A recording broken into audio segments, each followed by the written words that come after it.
Well, good morning and a very warm welcome back to another day on my plot. I say day, it isn't quite here yet, and I know you can't see me, but I just could not miss the opportunity to have that in the background. I got up here at 5:30 this morning and sunrise isn't till 7 o'clock. Well, it isn't 7 o'clock yet. And I've just been sat in my shed with the fire on, first fire this year, watching this. It is just the most humbling, wonderful experience to sit with time on your hands with a warm brew and watch nature's display. It's wonderful. Anyway, we had a lovely day up at the RHS Malvern Autumn Show yesterday.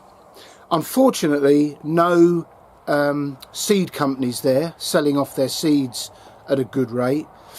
I do find that as time goes by, all these shows have less and less to offer. They cost more and more to go to, and they have less and less to offer.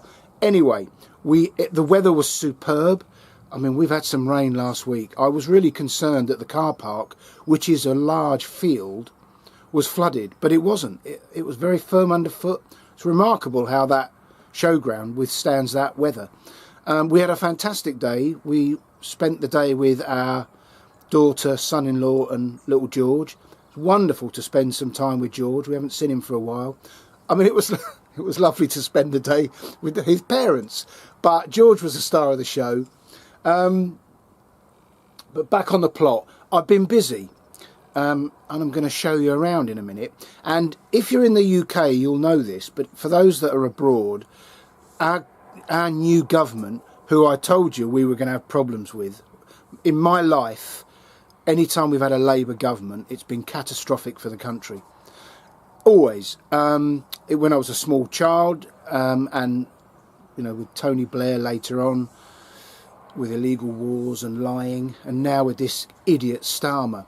But the topic of all the scandal at the moment is him and his cabinet clutching rather ugly at freebies. Well, I followed his lead and I've managed to get some freebies this week, and when you can see me, I'll show you what they are. So once the sun is up, we'll have a wander around the plot. I have been busy, like I say. It's two things really. One is the clear up of clearing beds as they're finished, and secondly of harvesting, and I'm busy with both today. So you're very welcome. I'm going to finish my brew and I'll get back to you when the sun is in the sky and, you know, this beautiful display is finished. Yeah, so freebies. Turns out our illustrious leader, Starmer, has accepted £32,000 for clothing from another very rich man, and £5,000 for glasses. I got a pair of glasses from Specsavers, they were 60 quid. What man can spend £32,000 on clothing? I mean, you know, you can see by the look of me that I'm a man who likes his clothes. Anyway, freebies. Mine are a little less expensive. Our neighbour moved out this week. The couple have moved back up to Manchester. But before they went, he offered me a couple of things and I accepted them gratefully. The first was 2 bags of ericaceous compost, for which I'm very grateful. And they'll go on my blueberries when I clear and tidy up and weed the beds. What else has he given me? He gave me 4 patio slabs. Again, very modest, but much appreciated. And as we move into autumn and winter, and my plot inevitably starts the process of getting waterlogged, I'm hoping it won't flood this year, but who knows, then slabs to walk on are a real asset. And another person, not one of my neighbours or indeed my customers, but the next door neighbour of one of my customers, gave me the following. They're ripping up their decking patio outside the back door. He said, or actually I approached him and said, what are you doing with all that timber? He said, I'm taking it to the tip. I said, whoa there. I'll be round with my van later in the week. Now, the actual top decking is not in the best condition. It's fine for what I want, but the timber that was underneath it, this stuff here, it's like new, because of course it's been dry under that decking. And then there's another load, I don't know if you can see, just next to the wheelbarrow with the pumpkins in, just there. I've stashed it there because I had nowhere else to put it. So I've got loads and loads of it, and I shall redo the edges of my beds with it. And I know what you're going to say, yeah, but that attracts slugs. Well, you know, my slugs don't need encouraging. And I know wood is not good for slugs and snails. And it does encourage them, I've no doubt of that, because whenever I lift timber I find slugs underneath it. But that's a slug trap in its own right, isn't it? So anyway, I've got all this wood, and over the winter I will redo all the borders of my beds. So I'm very grateful for my very modest freebies. Another job I've done this week is clear these 2 beds. They had French beans growing in them, and Cheryl doesn't like French beans, and I've worked out in the years I've had an allotment, if Cheryl doesn't like it, there's no point growing it. Which is fair enough. You know, why would you grow stuff that your wife doesn't like eating? So we're sticking to runner beans. And the runner beans used to be a very labour intensive crop. You know, you've got to cut around the edges and slice them up. But we've got one of these little rotary slicing machines now, and it does it in minutes. So I don't mind that. And I have to say, the runner beans are a tastier crop for it. We never get anything stringy. So that's been a real success. So we're sticking to runner beans. You will know that I spend a lot of time looking at health stuff. I read a lot of the scientific literature. I watch a lot of stuff on YouTube about diet, nutrition, health. It fascinates me. And I like to keep up with what's going on politically in the country, because I think we're in a bit of a state. And I don't watch the mainstream media. The mainstream media is a completely lost cause. The BBC are a waste of space. If you want to know what's going on, you have to look on the internet. I mean, at the moment, the internet is abuzz with stuff about Keir Starmer's private life. No one is saying directly what it is, but apparently there is a real story going on behind the scenes that is completely understood and known about in the Westminster bubble, but the public don't know it yet. It'll come out in the fullness of time. That said, every now and again, I just have the urge for a damn good laugh. And that's the beauty of YouTube. You can look at all the old comedy before we got woke and offended. All these people who keep saying I'm offended by that, they're ruining everything. We don't make anything funny on telly anymore. So I watch some old stuff, and there's a program in the 70s and 80s called The Comedians. And I watched a bloke called Stan Boardman, and he was doing a stand-up comedy routine. And he told this joke. Now I start by saying, I can't tell jokes, I'm rubbish at it. However, I'll do my best. He said his wife, who he loves dearly, makes him sandwiches every day before he goes off to work. And he loves the sandwiches. She knows what he likes, and you know he thoroughly enjoys his lunch. But one day he ate his sandwich. What is that? And he rang his wife up and he said, "Oh, darling, what did you put in my sandwiches today?" And she said, "Oh, crab paste." "Oh, crab paste. I normally like crab. Where'd you buy it?" "The chemist."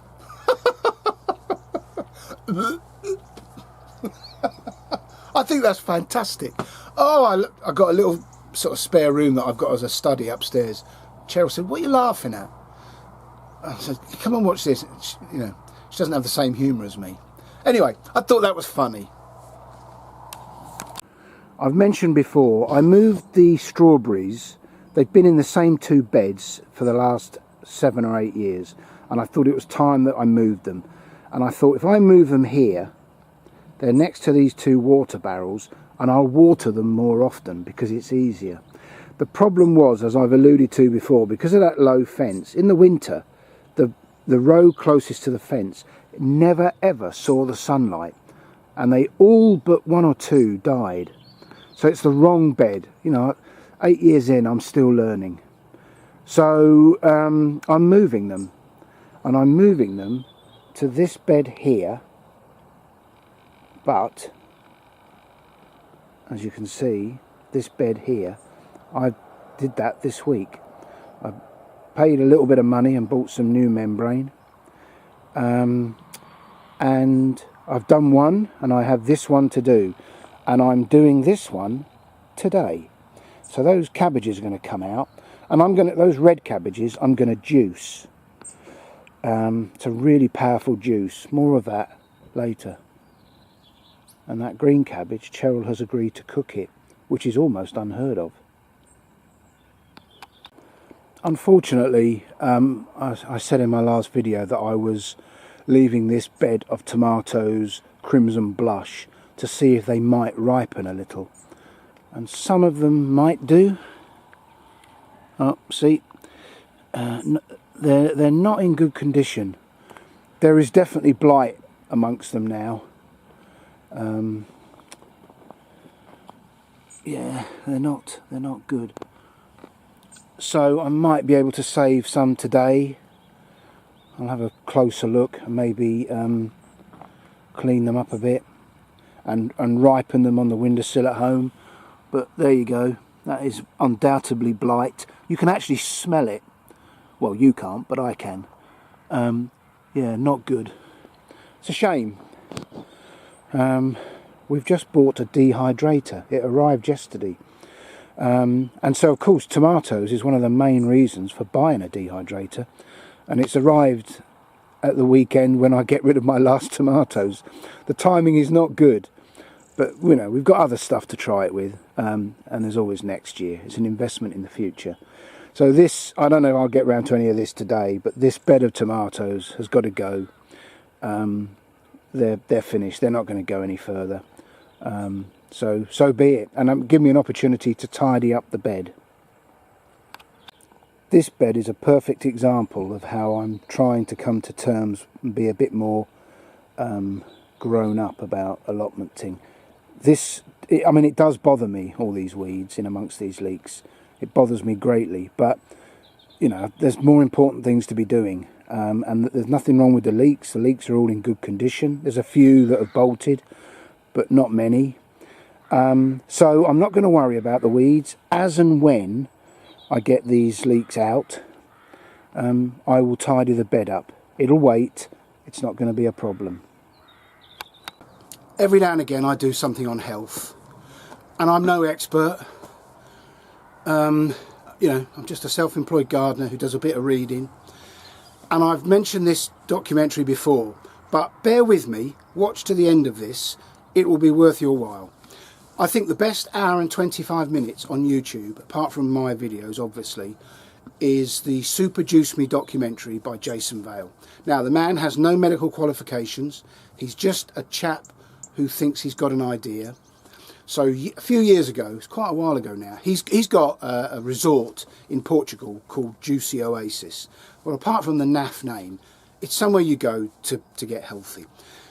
And what his theory is, and it's one I share, is if you go to the NHS or any modern Western hospital, if you go with high blood pressure or a specific problem, they will diagnose it and then they will treat it with drugs.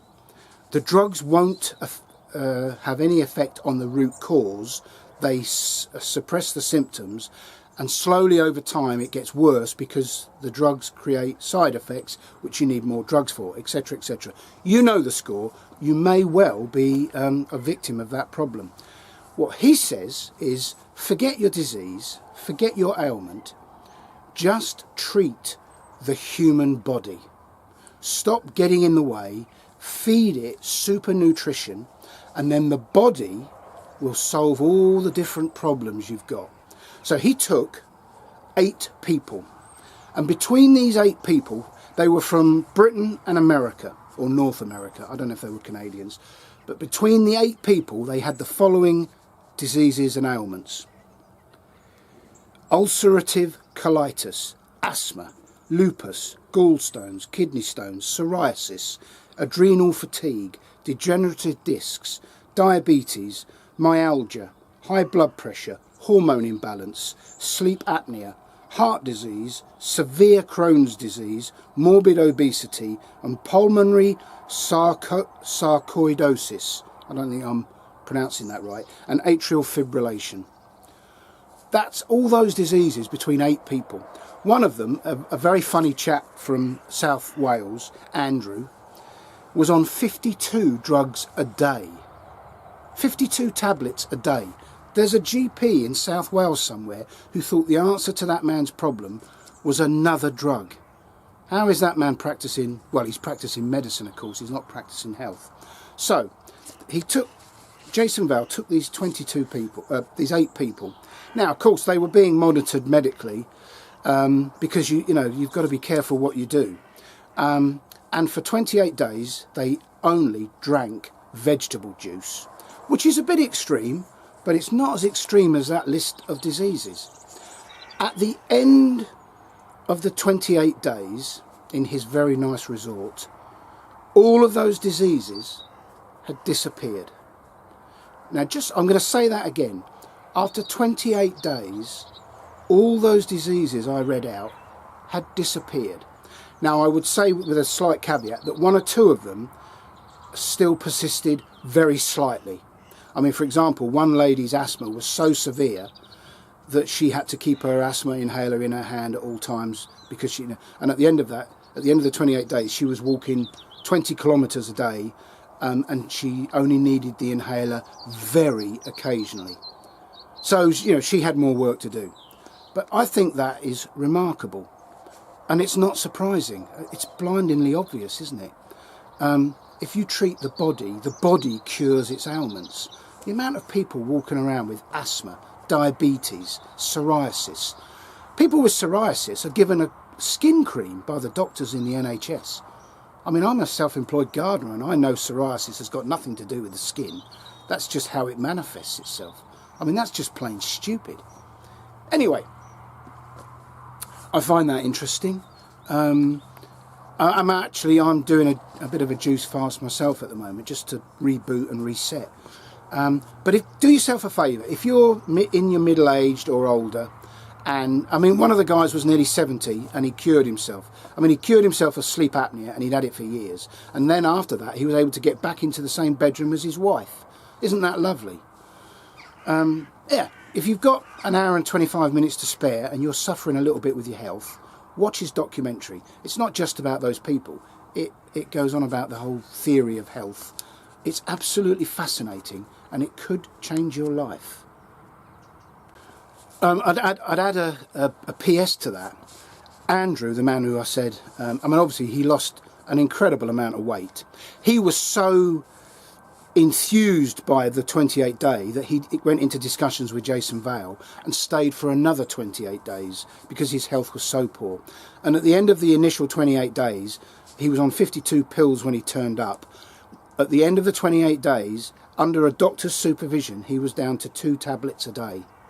Just think about that. Think about the tens of thousands of people all over the UK, the millions of people across Western society taking all these ineffective, highly dangerous. Every pharmaceutical tablet is liver toxic, from an aspirin up to statins and all the rest of it. They are all toxic to your liver.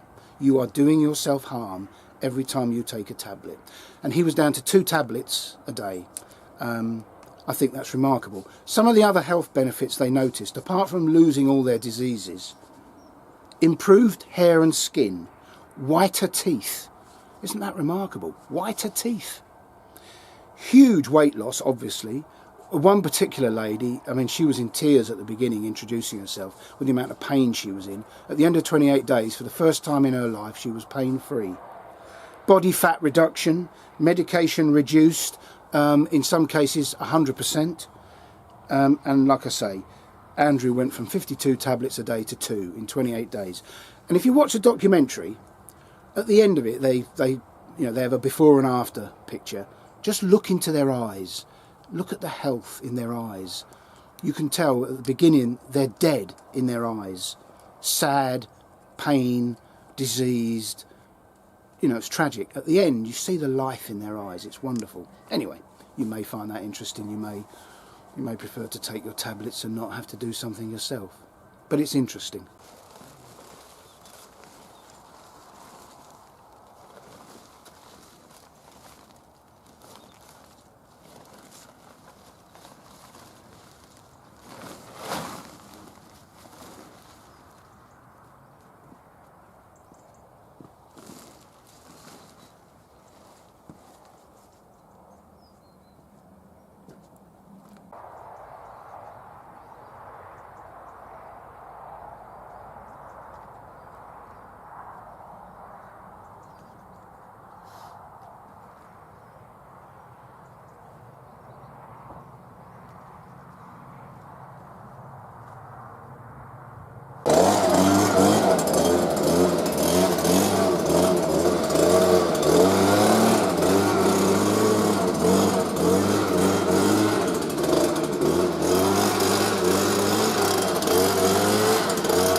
That's them in. That's 51 plants in the 2 beds. Very neat and tidy. I'm happy with that. Let's hope they survive whatever's coming this winter.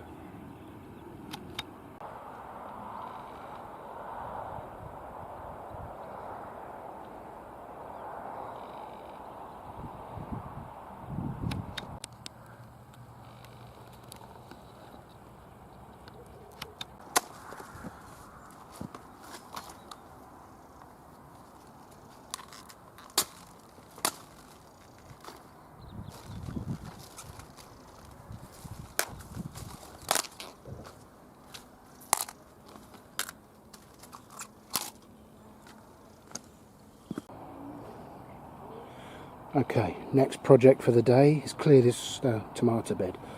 I am going to go through it before I start digging the plants out and take those tomatoes I think are ripeable. I've invented another word.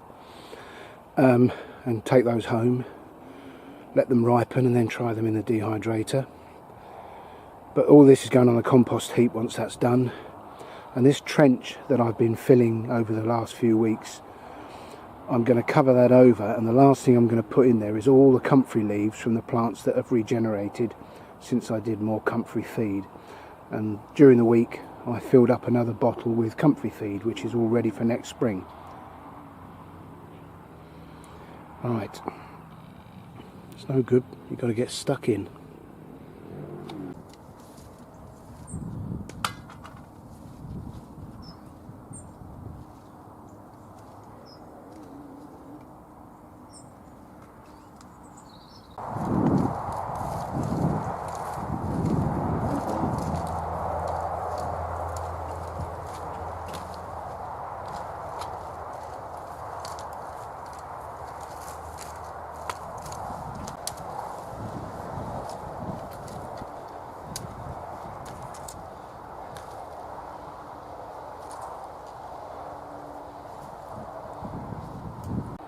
Well, it needs a little bit more work, but that's the trench filled in. Bit of weeding and hoeing.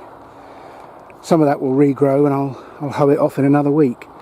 But that's my tomato crop finished for the year.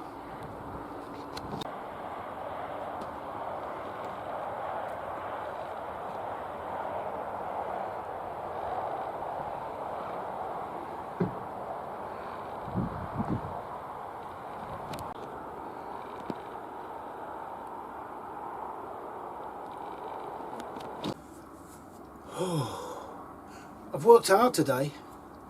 I can feel it. Another good day, bit of an autumn harvest, and a very productive day. I didn't mention it last week when we got back from our holiday, and it's just a little sort of interesting fact that I never knew. We walked the coast of Falmouth Harbour on the opposite side to the town of, or city, whatever it is, town of Falmouth, and we came across a point called Dodman's Point, which I mentioned last week. But as we walked away from it, we came across this vast bunker. You could see the vents, and it was all raised, and the grass on top was very well mown. It was all very nice and neatly kept. There was an information board there, and what it told me was that during the Second World War, 4 or 5, I can't remember, 4 or 5 of these bunker complexes were built on the headlands around Falmouth Harbour. Falmouth Harbour was absolutely critical to the war effort. A lot of the American ships came into Falmouth Harbour. And these bunkers were each manned by 4 Royal Navy personnel. I don't know why they were Royal Navy. Anyway, maybe it was because it was to do with sea defence, I don't know. And what they had is they had a series of lights around the bunker. And the film studios in London helped with pyrotechnics and special effects, so that whenever, because they had radar, they knew when the German planes were coming, they would set up and switch on these lights, and then they would set off a series of explosions on these headlands, and it was to confuse the German pilots who would see these explosions and assume that it was other German pilots dropping bombs on Falmouth Harbour, and so they would zoom in on the same spot. And over the period that these things were in effect during the war, each of these bunkers completely were bombed nearly 800 times, over the 4 or 5 bunkers. So that's 800 times Falmouth Harbour and the town of Falmouth weren't bombed directly. That's fascinating. The British were very good at deceit, subterfuge, etc. I know from my own research when we dived in a Colchester reservoir looking for sea mines from the Second World War, which I have told you about before, the British found every single spy the Germans had on the British mainland and turned them. So the Germans thought they were spying for the Germans, and the British had turned them, and they were double agents. And the Germans were very unsuccessful at finding British spies on their soil. So we're quite a cunning bunch. But I thought that was fascinating about those bunkers, and they're obviously maintained, and you can do tour guides if you so wish. Quite interesting. Anyway, a good day, a good harvest. Tomorrow's the 1st of October, so we are really into autumn real now. We've got some high winds and more rain coming this week, so who knows. Hopefully I shall be around next weekend. I hope your harvests are going well. Enjoy your gardens. Do try to relax. And all being well, I'll see you next weekend. Until then, look after yourselves. Take care. Bye for now.